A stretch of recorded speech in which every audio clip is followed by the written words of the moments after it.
Hello बच्चों, let us read the question and the question says which of the following is not used in organic farming। पहला option है हमारे पास earthworm, दूसरा option है हमारे पास oscillatoria, तीसरा ऑप्शन है snail and लास्ट ऑप्शन है हमारे पास glomus।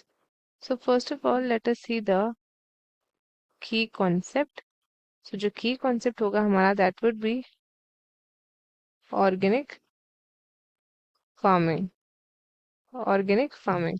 तो ऑर्गेनिक फार्मिंग के बारे में बात कर लेते हैं। ये एक फार्मिंग सिस्टम है जो एम्फेसाइज करता है यूज ऑफ नेचुरल इनपुट्स।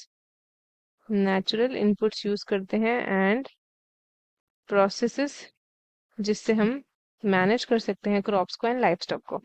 ये जो है ये बेसिकली अवॉइड करता है use of synthetic chemicals like pesticides and fertilisers.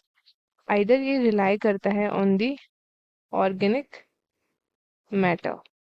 Organic matter, biological pest control and ecological balance. So common practices जो होती है in the organic farming are, सबसे पहला वी हैव सॉइल फर्टिलिटी। ठीक है, मेंटेन करते हैं सॉइल हेल्थ को, कंपोस्ट यूज करते हैं, मेन्यू यूज करते हैं एंड ऑर्गेनिक अमेंडमेंट्स यूज करते हैं। Second we have pest control.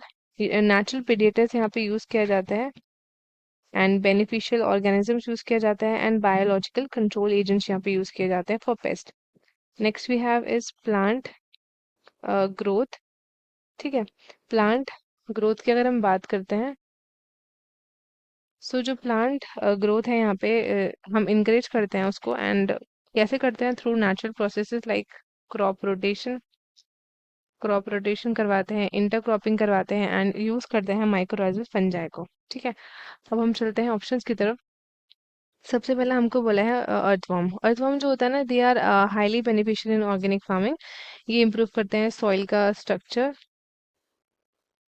Soil का स्ट्रक्चर इंक्रीज करते हैं न्यूट्रिएंट की अवेलेबिलिटी एंड डिकम्पोजिशन को बढ़ाते हैं ऑफ द ऑर्गेनिक मैटर।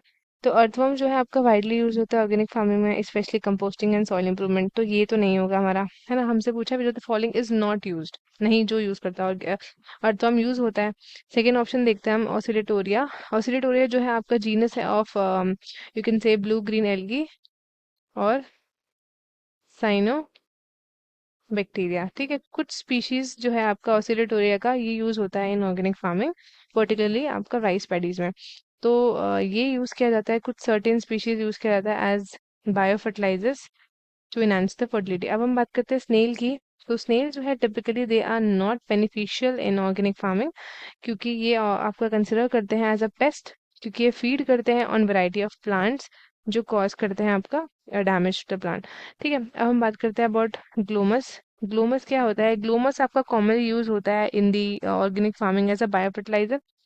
सो जो हमारा करेक्ट आंसर होगा that would be option number C, that is snail. क्योंकि स्नेल जो है हमारा it is consider as a pest, not use in the organic farming.